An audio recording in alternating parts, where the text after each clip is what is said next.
Okay,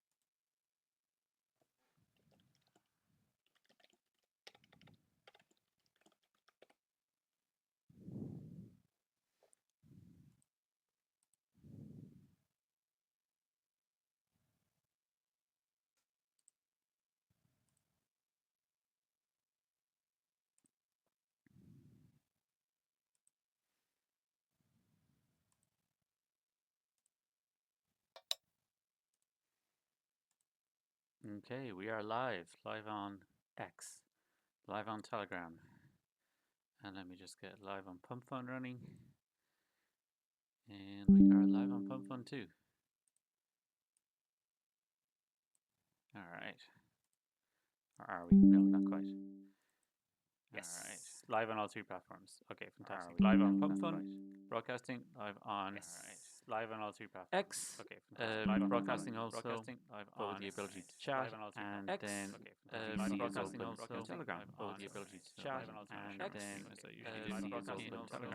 So yeah, three options for today for joining this live stream, which is day 20. So yeah, almost hit 3 weeks of live streaming every day, except for there was one I think I missed. Almost hit 3 weeks of live streaming. Pretty intense, but we're making it. We're doing it. Great. So I'm just gonna wait for pretty intense. But we're making it. We're doing it. Great. So I'm just gonna wait for pretty intense. But we're making it. We're doing it. Great. So I'm just gonna wait for pretty intense. But we're making it. We're doing it. Backing track going as well. Wait for pretty intense. But we're making it. We're doing it. Backing track going as well. Wait for pretty intense. But we're making it. We're doing it. Backing track going as well. Can't hear it. Pretty intense. But we're making it. We're getting it. Backing track going as well. Can't hear it. Pretty intense. But we're making it. We're getting it. Backing track going as well. Can't hear it. Pretty intense.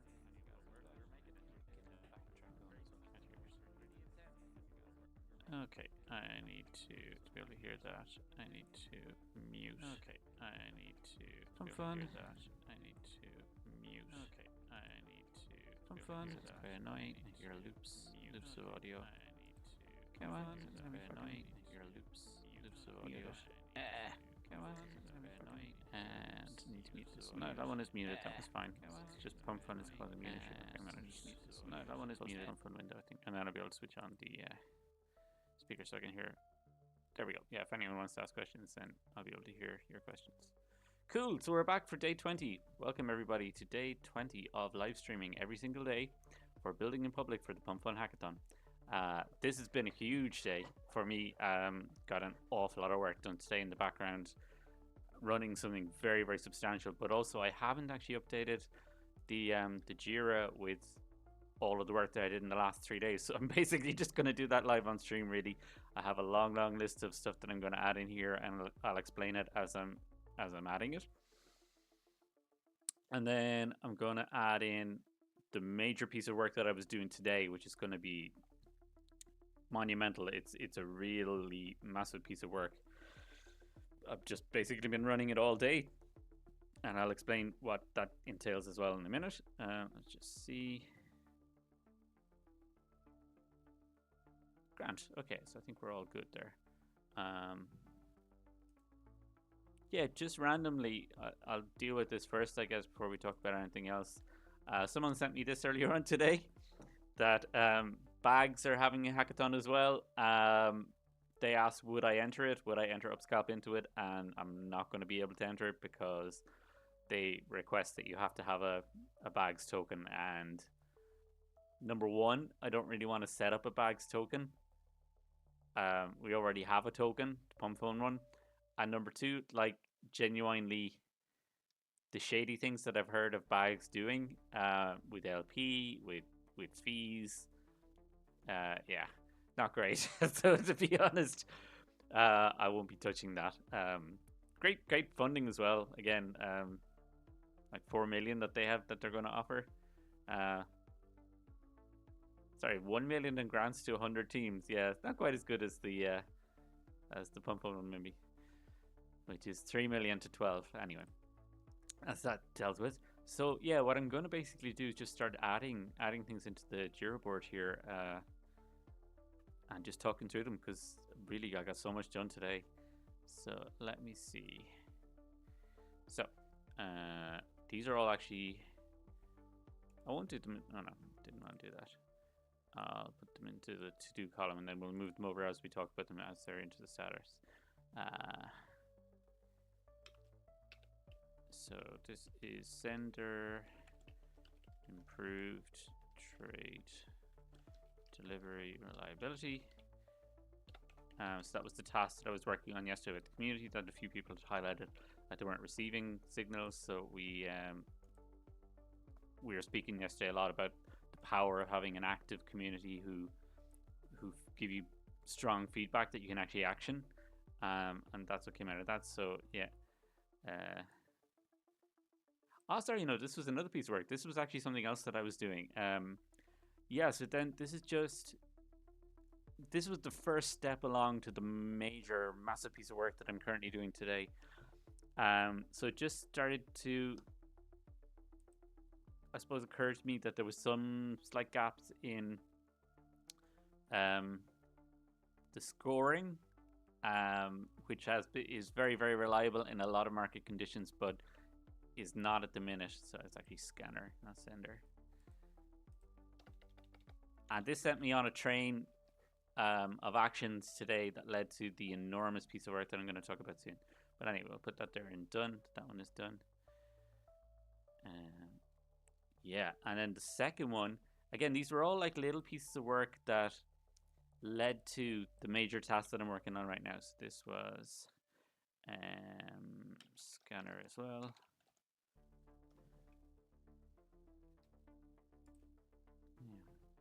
And this was, yeah, trying to build in a bit more intelligence into the system. So I'm going to add in the description of it. I have all these pre-prepared. I did them earlier after the piece of work was done. Yeah, this was to do with what I call the traffic light system, which I've had questions about. This relates to the watch list and loads of other features. This is the way that I track the success rates of the bot.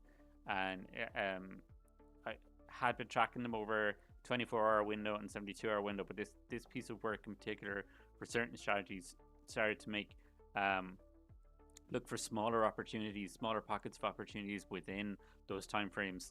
I had for the hot and cold watch list system, there are buckets of 3 hours there, just from optimization work that I did a few weeks ago and research. But I was finding for certain strategies like dead cat bounce and momentum short, again, we could find even smaller pockets of opportunities for those strategies. So that was some work I was doing about that. Again, fed into the bigger picture work that I'm doing right now. I'm going to add that there. Let's see.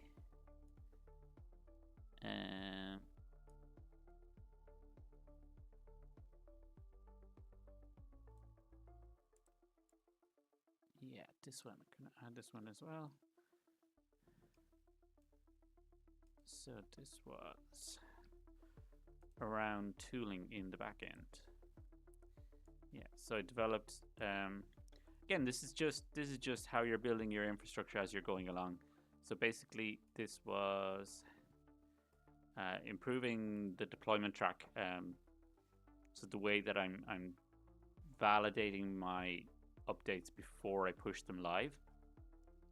So again, it was just like strengthening that or hardening that to make it more effective and to add greater safety to the deploy pathway when I'm deploying new features.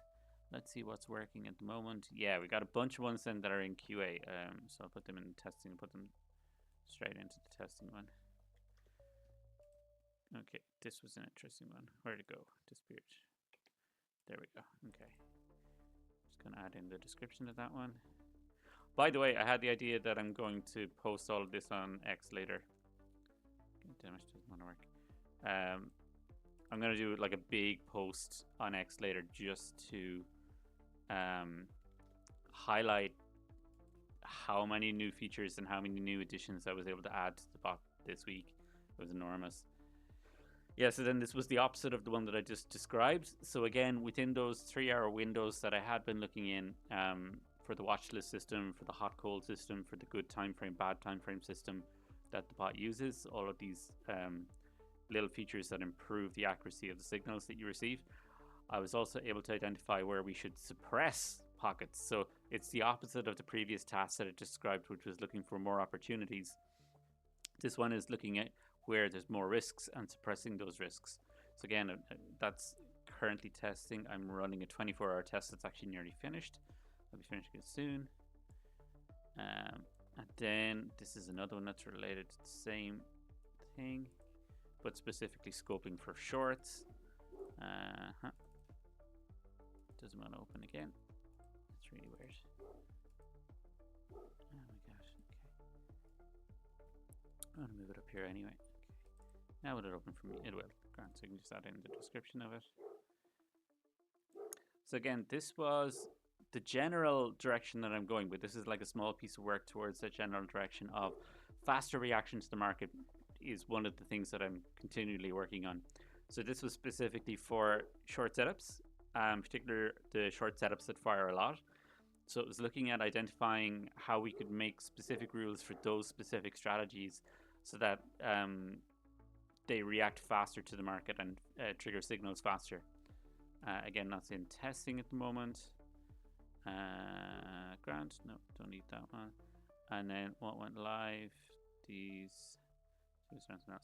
No, that was the list. Okay, grand. And I'll be putting a tweet out about that later because it was that in itself was a substantial amount of work. But I want to add the main one that I'm working on right now. So I'm going to close this phase 3 scoring implementation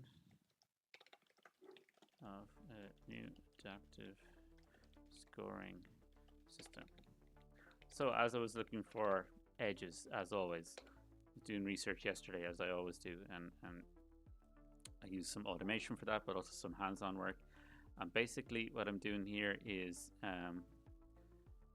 let's write in a description for it. Identifying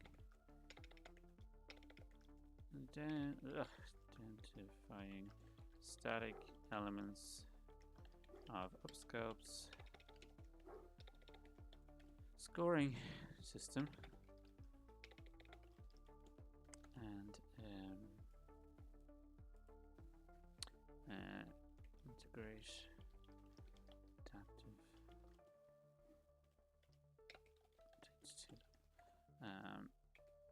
move away from static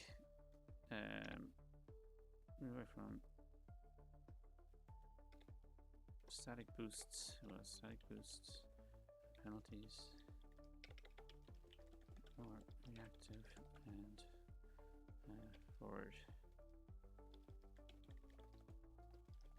Yeah, that's pretty good description of it. So, and this was my entire day. So actually, let's change. This was like highest priority, major piece of work. It's for the scanner, but really it's going to affect every part of the product eventually. Everything benefits from this work basically. So what it is I'd identified that some of the scoring for the strategies, hang on, I'm just going to get my diagram here from the website. So there are 5 stages to how signals get processed. So let's just put them here. So this is how the signals get found basically and delivered to your phone, to your app, Telegram app, on desktop, on mobile, it's all the same. Basically it's scanning the market continuously, the top 50 coins by volume. I'm using Binance Futures as the data source, but with fallbacks to other platforms as well. It's scanning that. It detects candidate signals, so potential signals. Then it validates them against our scoring system, and also it analyzes the potential risk involved in them.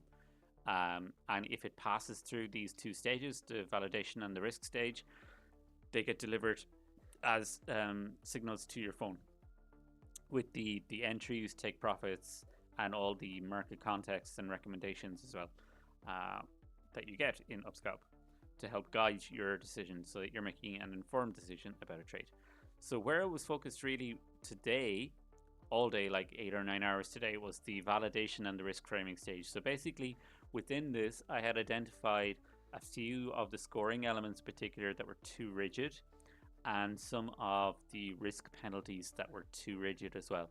So they were too strict, and they don't adjust when there are different market conditions. So right now, basically what I was seeing is, say for example, a particular strategy that is struggling. It's not doing amazing in the current market conditions, but it was still receiving like a historic boost because it did perform well, say for 2.5 months, but then that was in very specific groups of market conditions, and now it's in a new market condition that I haven't seen before. The bot is not analyzed before, and it's not doing so well, but this historic boost is still there. So it skews the scoring, it biases the scoring. So instead, for those elements, I'm developing new, more adaptive elements to judging the score that should be applied for certain attributes of a signal. So there are over 30 strategies that the bot uses to assess every pair every time it scans it, and then there's a whole web, like an enormous array of scoring mechanisms, and then the risk penalties that get applied to each candidate signal that gets detected. So then on the flip side, that was a scoring boost. So on the risk framing, again, for the dead cat bounce strategy in certain market conditions, just because historically over, say, like the past 3 months, it was very bad in those conditions, there was a massive risk penalty that would reduce the score of that signal. Very often means that you don't even see it in the UpScalp bot, because it reduces the score so much it just drops out of contention. It's not a candidate anymore. But again, I was discovering lately that I can add more finesse to that. I can add more skill to that by making it much more adaptive, not just a hard penalty like a fixed penalty, static. So that's been an enormous piece of work, and the way I approach this is I have my researcher agents, so AI agents within a thing called an agentic development environment, which is basically just a place where you can write code, but the agents are built in. So I use Codex, which is built by OpenAI, Codex 5.4, GPT 5.4, and I use Google Anti-Gravity as well, and there I'm using Opus 4.6. That's Claude Opus 4.6.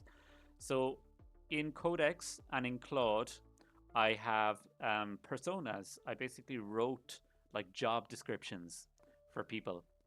My agents, they fill the roles that I've seen when I've been in product development teams, like the typical roles that I've seen in my career. So I have developer roles, I have quality assurance roles, and I have researcher roles. So in both Codex and in Claude, I have researchers. So they are my researching agents. And what they do when I have a task like I'm doing today, this reassessment of the scoring system to make elements of it more adaptive. Firstly, they build up a picture for me of the statistical situation based on the data that UpScalp collects. Then they go and look for any academic research that's relevant to it. So looking in finance journals, futures trading journals, etc., looking for relevant previous research on the same topic. It looks for the key findings that we have found in the past. So I keep a log. I keep many logs, documents basically where we record our progress, me and the AI agent team. And one of the logs is the key findings registry, is what I call it.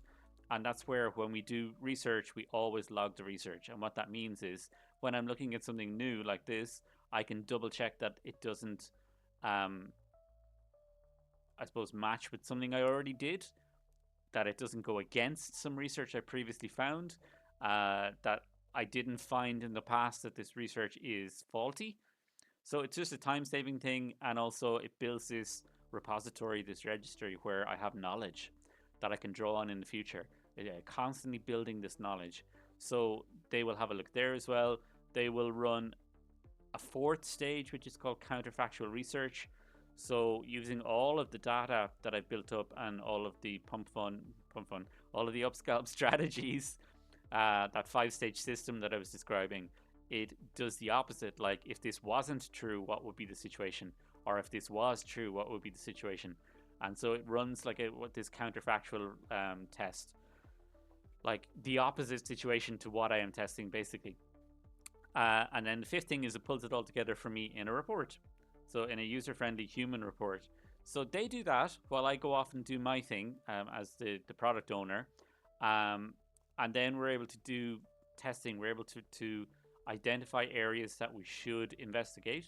We build specifications for those areas.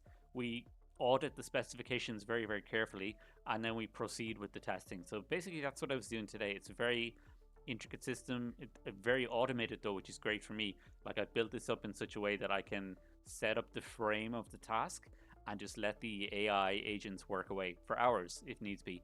So I just work away and they come back to me with the information I need, and then we start testing. So huge work I was doing today. Very, very happy with it. And what should come out at the end of this work is it's not quite AI, it's not machine learning. It's still quite rules based, and I was explaining yesterday why I'm such a fan of maintaining a rules based system, which is the reason is I don't trust hallucinations of AI at the minute, and I would not integrate them into this product at the moment because the risk of hallucination when there's no human observer is just too large. Yeah, so that's what I'm working on today. Very, very happy with that. Over the weekend, going to see a lot of progress with that. So hopefully by Sunday, I'll have something massive for that. So basically, that's today's update. I wanted to give you a quick update before I go back to work, but I'm going to head back now because I really want to stay working on this. This phase 3 scoring update is going so well. I want to keep working on it. So thank you very, very much for listening. Really, really appreciate it, and talk to you again tomorrow. Thank you.